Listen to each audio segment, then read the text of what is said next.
Jotuo mag kansa ywak ne kar thieth maduong' ma Kenyatta ne okumba margi mar thieth mar SHA nyalo duono kapok higa orumo kendo ochunogi giyudo thieth kokalo e ofuko. Poni kar thiethno ok nyal kelo yedhe mag kansa. Limbe mane watimo ne jotuo ariyo mandalo matin bang' jotuo ywak ne jagoro mongirore migawo mar thieth Dr. Auma Oluga. Giywak ni kinde mathoth iorogi mar nyiewo yath oko manengogi en didek mar yath ma owinjo bed ni giyudo e kar thieth maduong' ma Kenyatta National Hospital. Famara Judith Omondi nigi ler. Third week until the fourth week. We even slept here. Ndalo matin bang' jotuo mag kansa ywak ne jagoro ma ongirore migawo mar thieth Dr. Auma Oluga e odiochieng' mar yango jotuo mag kansa. Watimo limbe achiel kachiel ne jotuo ma yudo thieth e kar thieth maduong' ma Kenyatta mar yango midhiero mag jotuo gi matut. Achiel kachiel nyaka e od wuoyi matin ma jahigni 26 wuod Ugenya Kevin Okoth ma higni 4 ma okalo ne oyud kod kit kansa mamako leche mar soft tissue sarcoma. Wich bar mako to kod kizunguzungu ma samoro winjo ka wi meri to samoro ipoka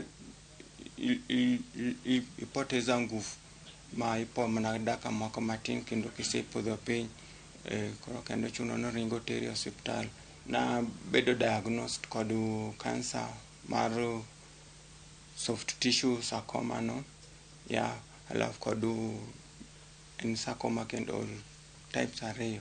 Okoth osebedo kamanyo thieth e kar thieth maduong' ma Kenyatta kendo rawera matin ni pod ni kod geno mar yudo chang kendo manyo kaka ngimane nyalo dhi nyime mak mana ni midhiero ma oyudo e kinde ma omanyo thieth duono geno ok ne en kende to ne jotuo mamoko malimo kar thieth ma Kenyatta. Asebedo kod expectation mar wuok kakwa utachopo to ayudo treatment lakini samoro dhi tiyudo ka ichopo to kiyud treatment kaka ni expect mar mondo mi yud yath Kenyatta en rare kabisa mar mondo mi yud yath ng'enyne en mana ni dhi many yath oko either unyisi ni dhi many Texas ama unyisi ni dhi nyiew town. Walimo Mama Agnes Waseke mabende osebedo ka kedo kod kansa mar thuno yare ne obed jahigni 19 muma odoko kar kwe mare ndalogi nyaka sani en be oyudo thieth Kenyatta. Neno laktar kende okoni nyaka ibed kod omenda ma aching' mar Sh1,500 maka onge to thieth onge ma poko mulo kumba mar thieth mar SHA.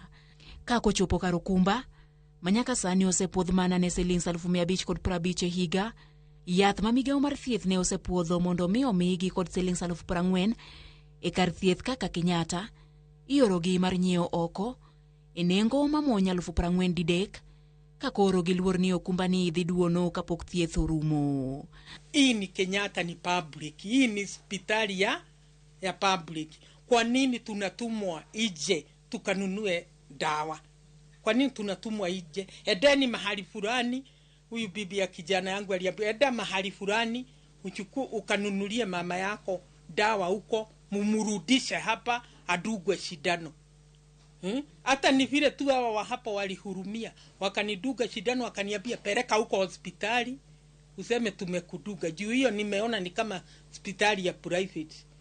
Magi gin jotuo makoni rem, lai malach gi rund mirundo gigo e kinde manyo thieth, duono geno margi mar yudo chang.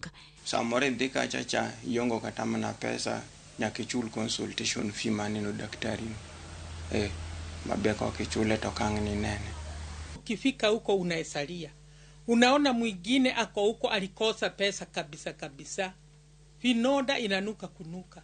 Pesa hakuna. Mwingine amekatwa mguu, hana pesa ya kwenda kufunguliwa na pesa imeisha. Kunaambiwa SHA haikulipii. Sasa hii ugonjwa inafaa tu serikali iongeze pesa. Kuanzia milioni 1 kwenda na juu. Eduoko mar kar thieth maduong' ma Kenyatta kata kamano gikoni yath mar kansa mar Herceptin yudore kar thieth no kama onge en capecitabine magimanyo kaka ikelo e thuolo mar seche 48 report ma opogore kod ma jotuo chiwo. Judith Omondi, Ramogi TV.